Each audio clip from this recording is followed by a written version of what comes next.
Hi, welcome to Adventures of Japan.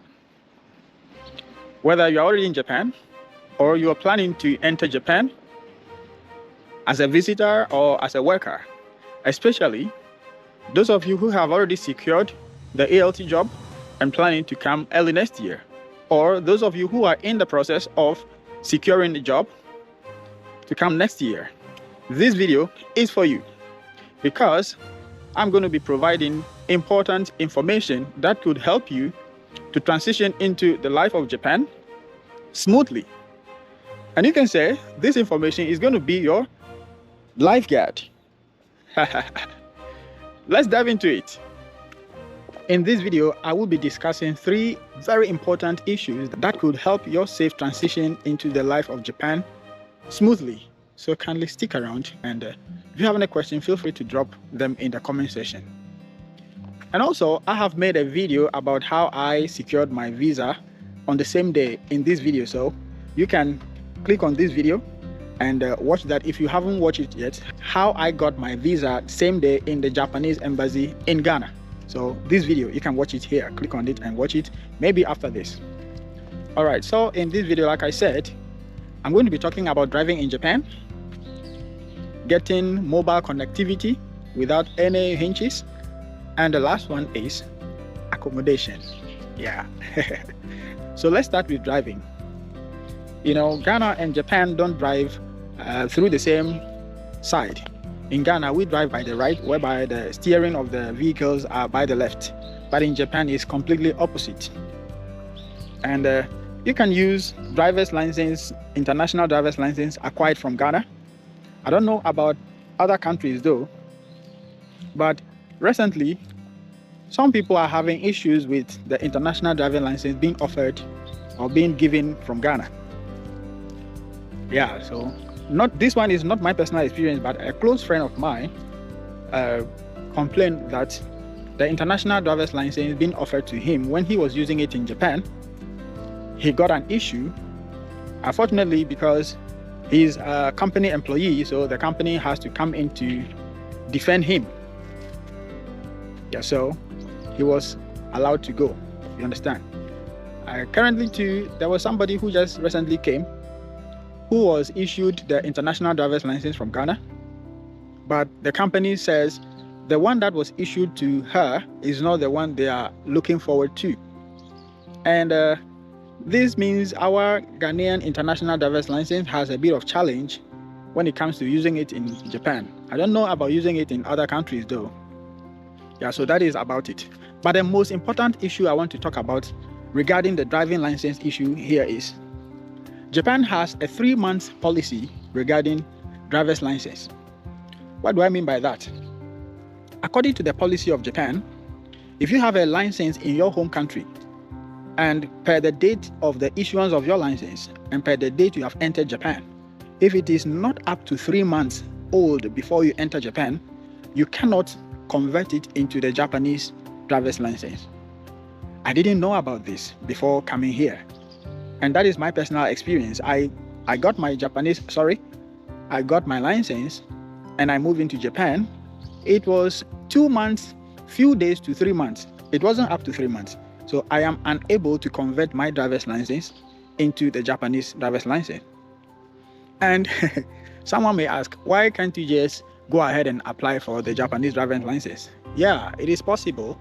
And I need to do that. I'm yet to do it though. But it is a whooping sum of amount to acquire a Japanese driver's license. If you have any friend here, or you can even Google it and find out about acquiring Japanese driver's license. And so, it is very, very wise to acquire a driver's license in your home country. And when you get here, you can possibly convert it into the Japanese driver's license. This is very, very important, you know, because you are coming here to seek for greener pastures, and it is not that wise to leave your license or intentionally refuse to acquire your license, whereby you could have gotten it at a very moderate price in your country, and then you come here to work for maybe 2, 3, 4, 5 months, depending on your spending ability, and you save to just acquire a driver's license. Listen, Acquiring a driver's license in Japan is much more expensive than buying a vehicle in Japan. Well, it depends on the type of vehicle though, but basically, acquiring a driver's license in Japan is really, really expensive. And so you might think of taking this advice very seriously. And that is why I stress that, particularly those of you who have already gained employment pending the arrival in early next year, kindly consider this advice very importantly. Yeah. Seems there's a fire outbreak somewhere. Oh, okay. Yeah. So that's it. So that's it about the driver's license. It's very, very important. Consider it, okay? As I said earlier, I didn't know about this, so I got here and I cannot use my driver's license to convert it to Japanese driver's license. I have now to try and acquire the Japanese driver's license from the scratch. I need to attend their school, go through their tests and everything, you know. Yeah, so I'm here for you. That is why I said from the beginning that this information I'm going to give you could be your lifeguard. Your lifeguard.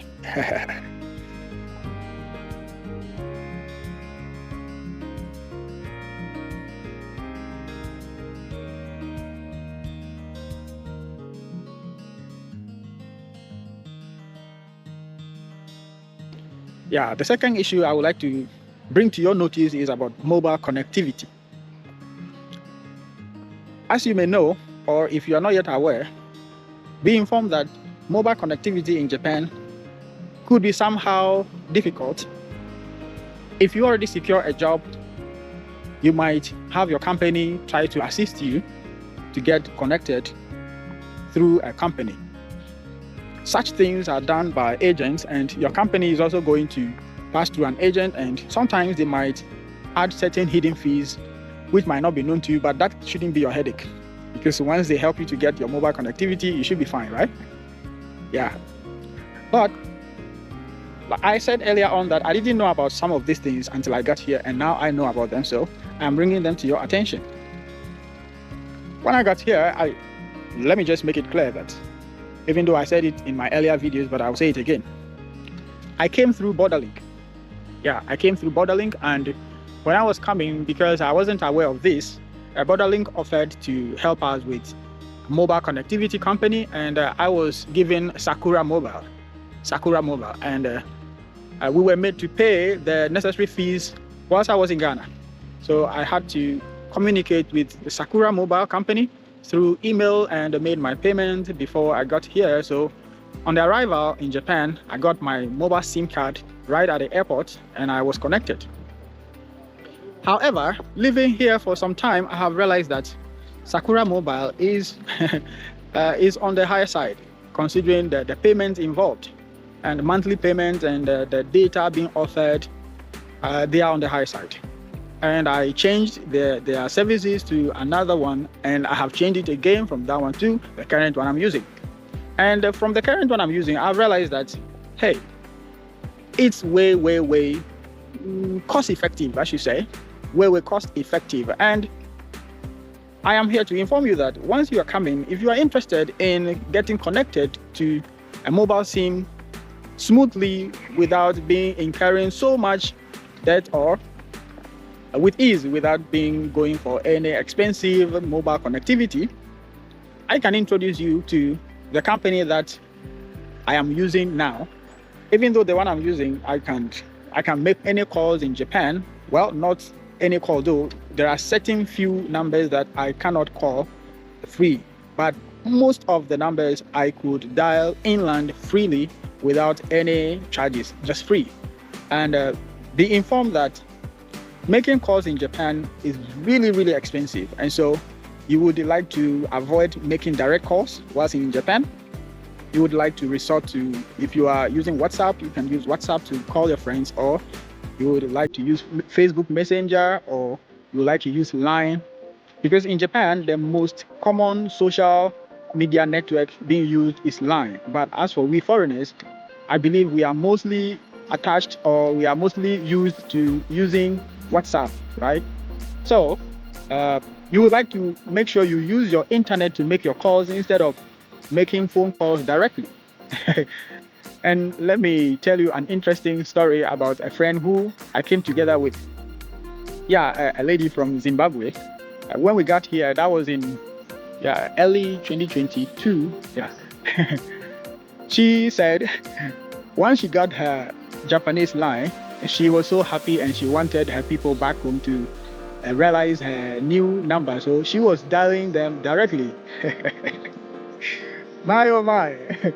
She said at the end of the month when the phone bills came, no one advised her to desist from doing that.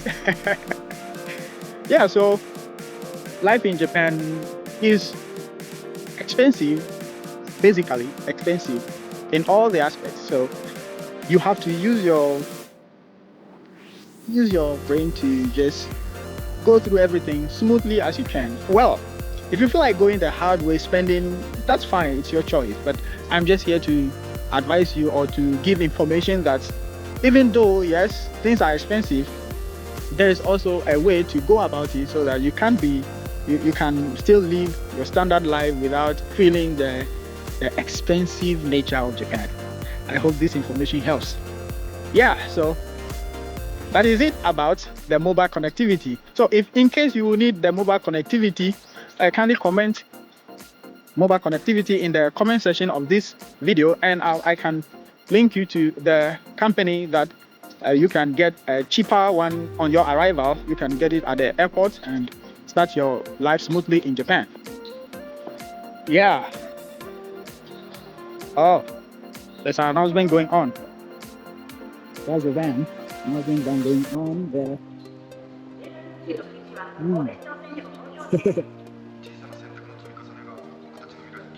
Oh? Don't ask me the meaning because I don't actually understand yet.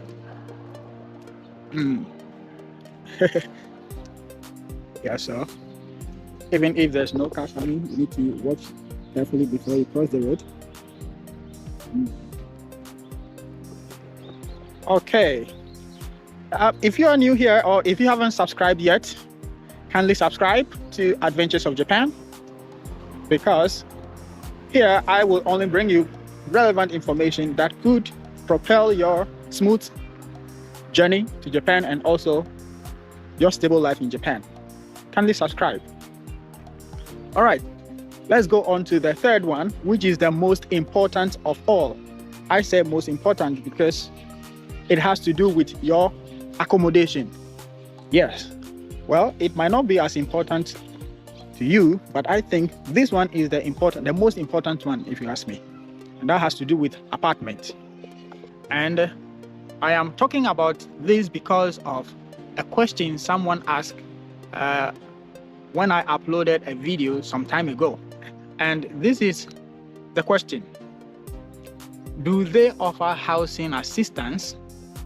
Yes, the person is trying to find out if the companies that recruit from outside Japan offer housing assistance to their employees. And the answer is yes, they do offer housing assistance. And that one depends on you, because they would ask you if you want them to help you with the housing, accommodation, and all those stuff. And if you have a friend who can be of help to you in Japan, it doesn't stop you from saying no, okay? Because if you say yes, they are going to help you to secure the apartment though, but you should understand that they are also into business. So most of the recruiting companies have subsidiary companies that are into business. So for example, Borderling has a subsidiary company that is into housing. And so if you are saying Borderling should help you, they are going to also follow on that company. And by the end, they are going to add a little amount of the money, or the little amount of their profit on the money that will be charged to you. And also, accommodation in Japan is in such a way that there are different kinds of accommodation that you can get depending on your pocket. There are some agents, or there are some apartments that would require you to pay a deposit, a key money, and before at least a month or two payments before you move into it. And I said deposit, key money. Yeah, one may ask, what is a key money? Basically, key money is just telling the landlord or landlady that, oh, thank you for offering me this accommodation. Apart from that, it's nothing else. Okay? So, and the key money sometimes will be 2 months of the actual rent. Sometimes it could be 3 months, depending on the location and the, how do I say it? How the landlord or the landlady wants it. And that is key money. Well, whether it makes sense or not, that is Japan for you. And there are some apartments that do not require you to pay a key money. And remember that the key money is non-refundable. It's non-refundable.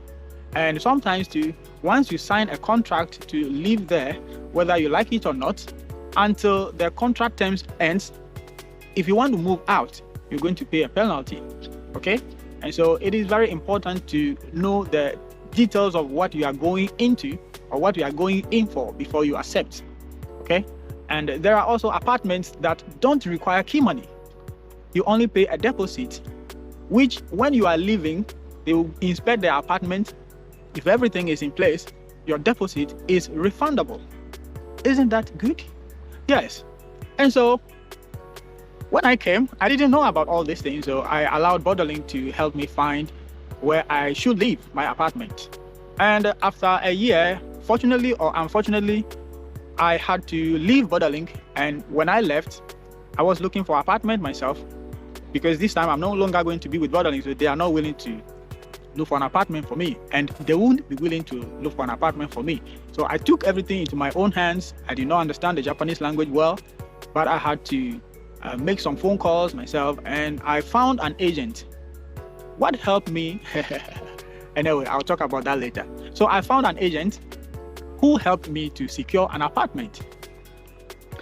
And that apartment the agent got for me was a UR apartment.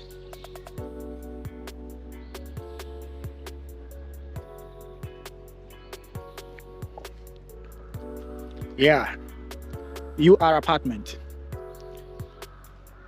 And I've realized that with UR, as a foreigner, you're going to live stress-free. Yes, with UR, you're going to live stress-free. So I seriously recommend living in a UR apartment if you can. You know, yeah, in Japan, we have different companies offering apartments to both foreigners and the citizens as well. I already live in UR. Like I said, I live in UR apartment, but we have Leo Palace, we have Sagawa. Oh no, Wagaya, sorry. Sagawa is a Korea company. So we have Wagaya, and we also have Village House. Village House. Yeah, as you can see, top the Village House. Yeah. It's also a company that provides apartments to both foreigners and citizens in Japan. But here's the difference that I think exists. With Leo Palace, I visited friends who live in Leo Palace, even though I personally have never lived in a Leo Palace house. But mostly their apartments are made with wood. What that means is that if you are in your apartment, if another person, your neighbor, is in his or her apartment, whatever he or she does, you'll be able to hear in your apartment. Where I lived when I came with Borderlink, it wasn't a Leo Palace apartment, but it was similar, because anything that goes on in the other person's room, I hear, even though just that I cannot see. Similarly, maybe whatever goes on in my room, they would hear. Even if you are sleeping, your friend would hear your, when you are making call, whatever you say, the other person hears it. That is with Leo Palace, and I think Village House as well. But with UR apartment, nothing of such sorts exists, because their apartments are built with concrete, concrete. And so whatever happens in your room is just in your room. I remember when I was in the Borderlink apartment, I had a terrible experience with my neighbor, and I think I have to do a full video on that to share my experience so that you can also learn from it as well. Yeah, so and this is why I am recommending UR apartment for anyone who wants to have a peaceful life as a foreigner in Japan. And I lived in my first UR apartment for 2 years, and when it was time for me to move to another location, because of my experience living in a UR apartment, I told myself I would do my best to live in a UR apartment. Yeah, you that I'm not here. You do not beat, and my like you here. You just here. A little boy is also saying what he knows. Anyway, it's part of it. Yeah, so like I was saying, the good experience I had living in a UR apartment compelled me to decide to deliberately look for a UR apartment. And thankfully, I got another agent who helped me to secure another UR apartment. And as you can see, this is my apartment complex. Yeah. So living in a UR apartment as a foreigner is very, very interesting. Really, really interesting. And this is a post box. If you have a letter, you can just drop it in. Small letters and others. Yeah. Post box. You don't necessarily need to wait for the working time Monday before you post. Once you have your letter sealed and you have the stamp on the envelope, you can just go ahead and drop it in the mailbox and they are going to do justice to it. Yeah, so this is UR apartment. This apartment complex is actually very big. Yeah, really big. So as you can see from the far end, my right side has 51 to 50. Yeah, 50 to 51. And my left side here has 61 to 67. Yeah. And so to wrap up this video, I spoke mainly about 3 important issues. The first one has to do with acquiring your driver's license 3 months prior to your arrival in Japan in order to smoothly convert it to the Japanese driver's license. And I gave you reasons.